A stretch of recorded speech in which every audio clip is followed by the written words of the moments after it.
Good morning, good afternoon, good evening. Hola, everybody. Happy new president. It is time. I guess we'll see what all really happens. But your boy did get inaugurated. Shout out Kamala. That's pretty cool. I think to have the first Black and Asian woman vice president. Interesting to see all the responses from people. It's weird because it seems like the bar is on the floor because everybody's so excited just to hear complete sentences, and everybody's excited, that it's just like, all right, at least you're coherent. But also, those first 100 days of what the president does will be important and will really show like the efforts and the initiatives and the values that he wants to put first as we move forward. And so it's interesting to, I don't know, I feel like I'm in an interesting place. How do you feel? And I'll say how I feel about it, I guess. I'm in an interesting place. I know it's not going to magically fix anything. And I still understand people want to have joy of, quote unquote, surviving Trump and all of those things that happened. But yeah, I'm kind of in a weird spot. I think one thing that's really cool is I've been seeing a lot of stuff on social media from Kamala's niece, I guess, and like her nephew-in-law wore the Dior ones to the inauguration. And so it's kind of cool for me because it's the first time where it feels like it's closer, that they're more real people. And I don't know if that makes any sense, but like seeing her nieces like frolic around these old ass rooms. I like more relatable people. Yeah, maybe. more relatable people or more representative of what the country looks like. I'm hopeful that some things start to change and get better. I also understand there's a lot of checks and balances and nuances that typically keep those things from happening.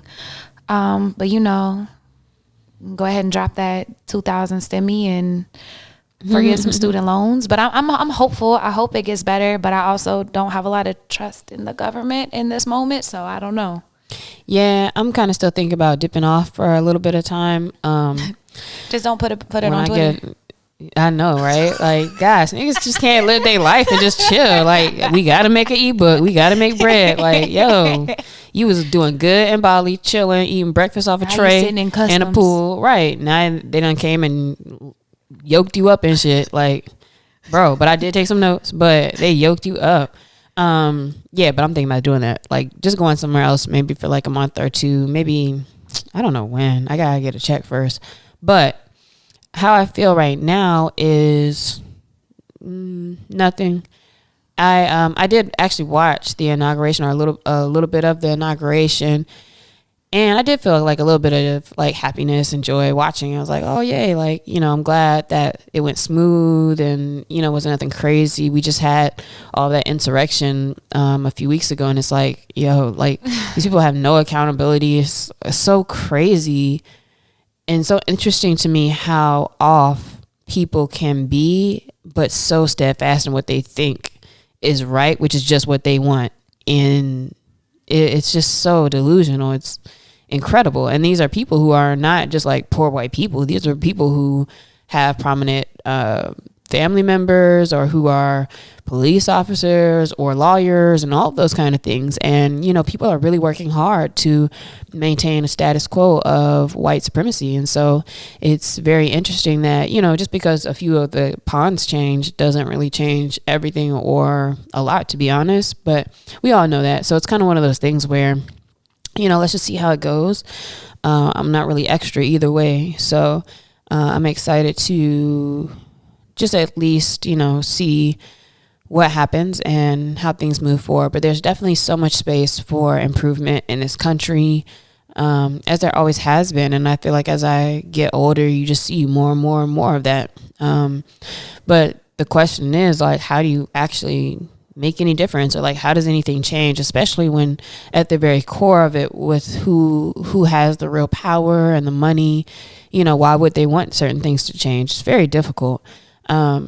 But I saw an article in the New York Times. It's actually a little old now, quite a few weeks ago, or it might have been I don't know if it was the end of last year or the early 2021, but the name of the article in the New York Times was called Dealbook, How to Fix America. Is that right? Mm-hmm. Yeah. And I thought it was really interesting. It was an op-ed, so it's people's opinion, but what they did was they let in this spread, they let quite a few experts in different spaces, speak to, hey, if it was just like one thing we should do, to fix America, or like just to get us going in a better direction, here's what that thing would be, from all these different experts and their points of views. And I thought it was really interesting, just because reading it, I never read or heard of some of those ideas before, which made me think like, man, there's of course so much more we can do to be informed, or to work towards solutions, or even just to brainstorm those solutions. Like I really never really thought about some of these things, or how important they are. I'm gonna let you talk, Carlie. You're good. Or that some of them are so actionable and possible to get done right now. A lot of times we look at what seemingly sometimes are insurmountable odds for like systemic racism and white supremacy and all these things that are happening in the country. But it's like some of these things are actionable and can happen right now, and are happening right now in very small pods or in different sectors across the country. And so a lot of these, thought leaders and experts in their fields and in these different places shared things that I was like, man, I never even heard of that, but like they're already doing it. And like, look at all of their data that they already have. Like, wow, if we did that on a bigger scale, this really could change the world, at the very least change America, or start making change in these smaller communities. And so I get excited. Like those are the things that get me hopeful. Like, yes, the switch of power, I got a little happy seeing Kamala up there, got really happy. But when I see things like this and movers and shakers in the community, like actually doing the work and seeing the results, like that's really what gets me excited and hopeful. Yeah. And it also goes to show that we should or need to be doing more research into who are the people actually working towards particular solutions. I feel like I see, talking about the issues all day, which is fine because those issues need to be brought to light and need to be discussed. But I think a lot of times we do overlook the people who are really doing the work, and or have organizations, or have, academic work that they're researching, and all of those things. And so, if we really wanted to start having better discussions around things, I think it's worth taking a look at more of who's doing what, and really connecting a little bit more to that work, to those people, and then seeing how you can better help or add to the folks already doing the work, versus trying to make your own movement or trying to start your own thing, which I see a lot of people will do, trying to be your own expert in the space. And it's like, or we could just actually get more people around and supporting people who have more data, have more knowledge, have been looking at this more closely, etc. So I think that's important. And Carlie, we're going to list off what some of those op-ed article titles were, and this was like what their one thing is that they would do to fix America. So just so you can get an idea of the types of things they were saying, we're going to go through what they mentioned. And doing the research for this episode and getting prepared, like just really reading through a lot of these. There are a few other publications that have them too. We'll link this particular article in the episode notes. But if you are excited by this and, ready to explore other options and seeing what's already been done, there's a few articles that I found from some huge publications. And I was like, oh man, this is a whole rabbit hole that I probably will fall down later. But for the purposes of this episode, we'll start naming these ones. You want to start? Yep. So the first one was Give Americans Cash at Birth So They Can Retire as Millionaires. The author of that one wrote about how each child born can get a particular birthright that gets interest over time, accrues interest, and so that at a certain date, you have access to a particular amount of money. Mm-hmm. Another one is Persuade Companies to Embrace a 2% Solution. And the author wrote this based on households, not companies, already give 2% of our income to try to make the world a better place. And so what if companies did that? What if banks did that? And seeing how much that could move the needle for different areas. Another one was Listen to the People You Disagree with the Most. And I disagreed with that one because I don't be caring about what people who are wrong say. But their point was just to, at least you have to be able to have dialogue with and among differing opinions. Mm-hmm. And I also disagree with that one, but yeah, that was the worst one. Yeah, I was like, nah, I'm out on that one. Don't count me in. This one is will not be looking into. No, thank you. Next, this one I actually am really excited about, and I'm wearing my Greenwood shirt today. So shout out to Fire in Little Africa, Black Wall Street in Tulsa. Use remote work to revitalize the cities that need it the most. And they're saying in this digital economy that we live in, people can work from anywhere, but a lot of economies are hurting because there's not a big draw to live there, i.e. Tulsa, but there really is. And And so Tulsa Remote started this program, I want to say 2 years ago, where they paid people $10,000 to live in Tulsa. They gave you a job. You have like really nice housing, access to a co-working space and communities and growth opportunities with trainings and all kinds of stuff. And they said they had 100 people the first year with over 10,000 applications. And they're on their third cohort now. They're actually taking more applications. So if you're excited to learn more about Black Wall Street and moving to Tulsa, check that out. But they've only had like a handful of people leave after 2 whole cohorts of like 200 or 300 people. Yeah, I think that's really cool, actually, and really interesting. And for people like me, for sure, like if it was some random city and they were like, here's some bread to go live there for a little while, I would kind of consider it. I wouldn't be mad at it. So I think that's interesting. Another one was fund Black-owned banks that renew opportunity. Killer Mike wrote that one. I'm pretty sure that's accurate.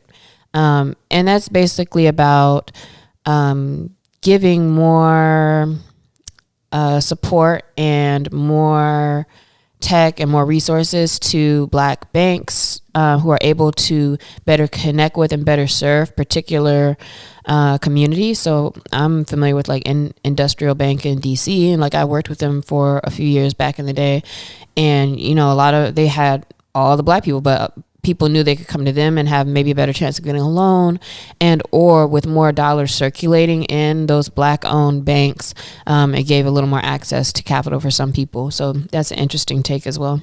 Yeah, and a statistic, I think that was in that one, or maybe one of the other ones was like I think there's like 4,400 banks or something in the U.S., but only 18 of them were Black-owned. Mm-hmm. And so just imagine like what that could look like to increase their like how much money they have and also Black ownership in banks. Yeah, a couple just merged to make like one of the biggest ones. I don't remember which ones it was now, but that was a really big deal. Something I saw in the news recently also. Mm-hmm. Put an internet-enabled device in the hands of every U.S. child. And I think this is about exactly what it sounds, creating access to the internet and to learning platforms for communities, specifically the bottom quartile of income. Because as we've seen, as schools been pushed out of school onto Zoom, the Black and brown communities have been hit the hardest and the lower income. And so just seeing, creating access and access to resources, because that gap, the white achievement gap, is already so high. And I think in the first couple months of the pandemic, it increased like over 25%. And so just creating opportunities for equal access.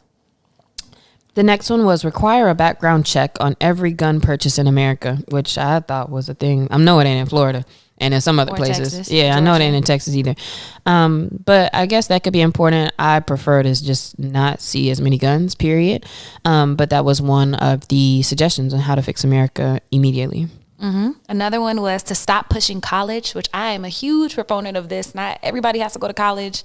There's trade schools, there's schools for specialized art and all kinds of things that are not traditional. I think we see the impact of pushing traditional college on people and also looking at the cost of education and the crippling weight of student loan debt. Mm-hmm. And so just not pushing everybody into that one size fits all lifestyle. Next is cut carbon emissions everywhere, starting with these 4 sectors. It doesn't really make sense how much carbon and pollution that we do emit with a lot of our industries. And so I think they also compared to some other countries and some different places and saw like it's very realistic to do this. So that was one of the ways to fix America as well. And it's much more possible than it sounds. Like it sounds like this big, overarching, unattainable thing, but it's actually very plausible. Another one was make good at last on our promises. And this is speaking specifically for Indigenous people and Native Americans in the U.S. and having the U.S. government actually uphold all of the promises that they have made to Indigenous communities, because so often they are the hardest hit with diseases, the most debt-ridden, the least access to resources and education, and just creating equal opportunities for them as well and showing how that can boost the economy. Another way to fix America is to improve access to technology and hire more tutors. So interesting that we have quite a few of the authors who their approach to fixing America has to do with access to tech and Wi-Fi, internet, all of those things, and dealing with the younger population and their ability to keep up and stay current, etc. So that's definitely an important thing. It has to do with the education as well. So that's a big theme. Another way we can fix America is to abolish ICE for a start. That's pretty self-explanatory, but they also addressed the policies on immigration, which I see the Muslim ban already got repealed or changed in the first couple of days of presidency. So shout out to that. I don't know exactly what that looks like, but just looking at all of these practices with immigrants and how they're being treated. Yeah, they just be running through places just to like cattle people up. And it's like, for what? Like, that's not your problem, but alas. Next is slash regulation and prioritize growth. This one was more about economics, and so I'm not going to say too much about it. But they had some interesting ideas about the U.S. economy and how that can make for less of a gap between different communities. Man, if they just cancel student loan debt, that would help too. And then the last one. Yeah, nobody said that though, so. The last one is ban share buttons on social media. And I thought this one was super interesting. You might have more to say about this one, but I thought it was super cool the way they talked about that and how just this share mentality and the virality of, I don't even know if that's how you say that, virality of people being able to go viral with their posts and sharing misinformation happened. Yeah, what's interesting about the share button specifically is that before, when we would just say things, people liked it and commented, was cool. But it's different when you can quickly just retweet, quickly repost, quickly do things when nobody's even really reading the article, fully even getting past the clickbait headline, and to what you're saying, sharing misinformation and or just too quick. It's too easy, I think, is the issue that this author brought to our attention. It's too easy to just share something without any effort. And so that's an interesting thing to think. If there's one thing you could do, that it would be that, banning the share button. That's powerful, and that's really a huge part, which we already start to see in some of our textbooks and news about, changing the whole trajectory of elections and these important things that are happening is because of social media, or has to do with social media. So I think that's very interesting. And I know that y'all hated, or I saw a lot of flack on Twitter whenever they changed the retweet button. It's like quote retweet, and everybody was confused. But they said you better read that whole first. Exactly. And so they were saying they saw like I was like 25% like downturn in people retweeting stuff, and it was perfect during election season because there wasn't as much of a spread of misinformation. And so that is some of the solutions that are presented in that article. And so I definitely recommend you go and Google New York Times How to Fix America, and you should see that synopsis, or if you had that edition, I think there's a longer version that's a little more detailed as well. That gave some interesting ideas, and then we want to just break down a couple of them as well that spoke to us also. So one that I want to read and talk about is from Chris Magnus. He was the chief of police for Tucson, Arizona, and he said, the way to fix America is let mental health experts answer 911 calls. And to me, I'm like, oh, that's interesting. I never would have. I mean, it clearly makes sense. Like all these things, when you read them, they kind of make sense. And again, there's always like holes and stuff. And like, but what about this? What about that? So we're not even saying like, oh yeah, we agree with all these things, like straight up. But I think it's a very interesting take. And it's like, why is this not happening? But I'll read this. So Chris says, we need to be more successful in addressing mental health related calls that come into 911 centers. But how?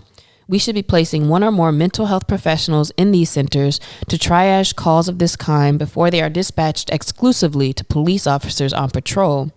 New York City recently announced a pilot program along these lines. In Tucson, where I'm the police chief, we have been doing this since the spring of 2020. Calls to 911 from people in crisis typically fall into several categories that justify different types of responses. The first type involves callers with questions who need referrals or who require crisis counseling. In many circumstances, mental health professionals within a 911 center could handle these questions and provide the appropriate referrals. When callers need counseling, triage personnel can make a warm handoff to a crisis line for counseling over the phone. Another category of calls involves circumstances where mental health professionals must respond, but there's no need for the police to even go to the scene. Local mobile crisis teams of mental health professionals could often handle these calls without police support, as long as there's no indication of weapons or violence. Such teams should be established if they don't exist. Suppose the 911 center call takers or mental health triage personnel determine that weapons are involved or that the scene involves potential violence. In that case, they should send both police and the mental health professionals. The police should always make the scene safe before the mental health personnel engage with those who need them. When it is appropriate that only the police engage with the persons at the scene, they can decide to call off the mobile crisis team personnel. Appropriately triaged calls involving mental health crises coming into an emergency dispatch center can assure the right work in the right hands and help 911 center call takers, police officers, and mental health personnel work together to provide persons in crisis with the best possible care. Now, I don't really fuck with police, but I agree that a lot of the issues that people call the police for and or a lot of the people that police end up having to deal with, they don't deal with well or are not very informed on how to actually de-escalate or how to actually understand what's a threat, what's not, and all those types of things. And I think that there is something to thinking about how there can be a team of people who are actually professionals in different spaces, i.e. mental health. And if they were a part of this, even just for accountability, but if they're a part of this and offering solutions, and, you know, it makes me think about like the negotiator, or like if there was a hostage situation or a hold up, you know how they always bring in that one person who like really knows how to outsmart them or to talk to them or, you know, give them what they actually want or understand what they actually want and what's going on. Mm-hmm. It would be helpful to have that kind of support. And to maybe there will be better decisions made and less lives lost and less, you know, fire or shots fired and all kinds of things. So I thought that was just an interesting idea and take that you would think like, yeah, of course, like 911 call centers could have people there who are more qualified for certain issues. And if you just look at the news, and I mean, and disproportionately, Black people and Native Americans and other brown people are being like killed in mental health checks like all the time for autism or, you know, mania or whatever's happening. I think about it because my mom, she adopted a child and he's autistic, and she had to call the police the other day because he had an outbreak, but it was like she doesn't have anybody else to call. She didn't want to call. Like, I don't really want y'all to come. Yeah, it's like I don't want y'all to come, but like I don't know how else to de-escalate. And I'm on the defund the police, but people are like, well, how would you fix that? Well, you start integrating programs like this to give people another option so they don't call somebody that it ends lethally a lot of times. And so I think this one is a great one. I think that I would like to look at the data to see how it's going in Tucson and to see the program in New York and seeing how like they're integrating that. But I also have friends who are 911 callers, and they're like, a lot of times like we just have to tell the police because there's nothing else to do. Mm-hmm. Mm-hmm. So giving them another option. And then the one that I would like to read, you can change or you can fix America by thinking of education as more than just school, by Kwame Owusu-Kese. I hope I said his name correctly. And Jeffrey Canada, the chief executive and president of Harlem Children's Zone. Since Brown versus Board of Education in 1954, schools have failed to eliminate. Damn. Schools did fail. Damn, they did fail. I'm sorry. I'm going to restart. Here we go. Since Brown versus Board of Education in 1954, schools have failed to eliminate the opportunity gap between Black and white children in America. How do we make schools actually work for all children? The nation has been pondering this question for decades, with answers that have fallen woefully short for poor students. But we think this is the wrong question. What the country should be asking is, how do we change the neighborhoods around schools to make them places where young people can find success in school and beyond? If we are going to break the cycle of poverty, we must reimagine education in America. We can no longer view education as simply the things that go on inside the building that we call school. Such a narrow-minded focus has proved inadequate to the task of moving large populations out of poverty. We must broaden the focus of education to encompass the communities around the school building. Researchers such as the Harvard economist Raj Chetty have made clear that the neighborhood where a child grows up is perhaps the chief determinant of that child's social and economic mobility. Of course, the quality of the school the child attends is important, but so is the level of residential segregation, the neighborhood's social capital, the stability of that child's family, and the neighborhood's level of poverty. The Harlem Children's Zone has achieved success with this approach. We have eliminated the black-white achievement gap in our schools and have graduated over 1,000 students from college over the last decade. But we are not alone. Other organizations throughout the nation, such as Strive Together, Northside Achievement Zone, and communities in schools have used the same holistic approach to open pathways for upward mobility for poor children.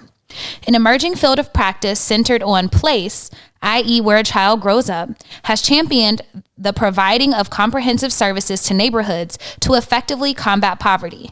These services include high-quality education and cradle-to-career youth programming, physical and mental health support, workforce development, affordable housing, and community leadership development. This is the level of support that our nation must direct to poor communities across America. The focus of the William Julius Wilson Institute at the Harlem Children's Zone is to scale the effectiveness of high-impact organizations around the country through capacity building and technical assistance. But the resources to fund such ambitious programming have been painfully deficient. America cannot afford to continue to waste all of the talent in these communities. When these communities suffer, the economy suffers. When the economy suffers, we all suffer. We must reach a point where the word education means much more than school. It means truly transforming a child's life from cradle to career. And this one, if y'all are new to the podcast, is really important to me because I work in education through my own company and then also through local nonprofits. And there's some staggering statistics that 80% of students' time is actually outside of the classroom. And so this article is right on. They only spend 20% of the time in the actual classroom. And now that they're on Zoom, it's probably about 10. And then 82% of educators are white. And so if you're just looking at these, it's like, wow, we're spending all of these resources or barely any resources while they're there. But what happens whenever they leave and go back to these communities? And so I think the Harlem Children's Zone and Kwame are looking at this holistically, which is really the only way to do it, but in a way that doesn't just eliminate that gap, creates access and resources, but also uplifts the economy, because when you empower one of us, you empower all of us. Yeah, I wonder what it takes to take programs like this, like throughout the whole How to Fix America and all the variety of articles. I wonder how much it takes as far as like funding and resources to make some of these ideas a little bit more popular or widespread in different areas, and what it takes, I guess, for politicians to then look at data or be able to assess, like, okay, let's put money into it. Like, there's so much money that goes into war and its accompanying like sectors. There's so much money that goes into, like we said, like police got like Batman Beyond tanks and shit, but it's like Teslas. Yeah, but like our kids don't have, you know, the appropriate resources to get on their Zoom for school. And so, you know, I just wonder, like, what does it take as far as your numbers, your stats, or maybe it's actually caring about these communities in the first place, to care about the stats, to care about putting money towards those programs and to actually do it, because they have the money. I mean, or we don't, but we make up the money. And so, yeah, it's just very interesting to me that everything's like, okay, these things sound cool, but why aren't they being done? And I think that there's still a huge gap in understanding that the progression of people of color and of Black people and disadvantaged communities in this country are what makes everything better for everybody. And that's a huge thing that's missing, and that a lot of people don't grasp, especially like we talk about it a lot, not we, but like I've read about it and seen it a lot in regard specifically to diversity, like in workplaces and in schools and all these different things. Talk about how diversity is better for white people because X, Y, Z, like it's listed out and there's data there. And, you know, it's just a lot of other reasons, I guess. And a lot of economic reasons where it's like people want to protect what they have, their business, their money, however their money is moving or whatever their money depends upon. And like we said, the systems as they are may work for them, but there are so many smart and bright children, especially when it comes to youth, that just could stand to like have just such a better exposure and ability to utilize like the level of intelligence that they have. And anytime I've worked with kids, and I know you work with kids all the time, it's like, man, y'all are smart. Like they be knowing the answers to stuff, and they be having solutions. But then I'm sure it's easy to get disillusioned, or it's easy to not feel supported, or you don't know how to do a thing or how to start a thing or whatever it is. So, and you got people holding you back and all kinds of things. And so, not to say it's excuses to not try, or that we should, oh, this is why we're doing bad and we could do better. But yeah, we could stand to have support in a lot of these different areas. As you said, as you read, Carlie, there's a lot of, education specific ones. So definitely something to look at. I think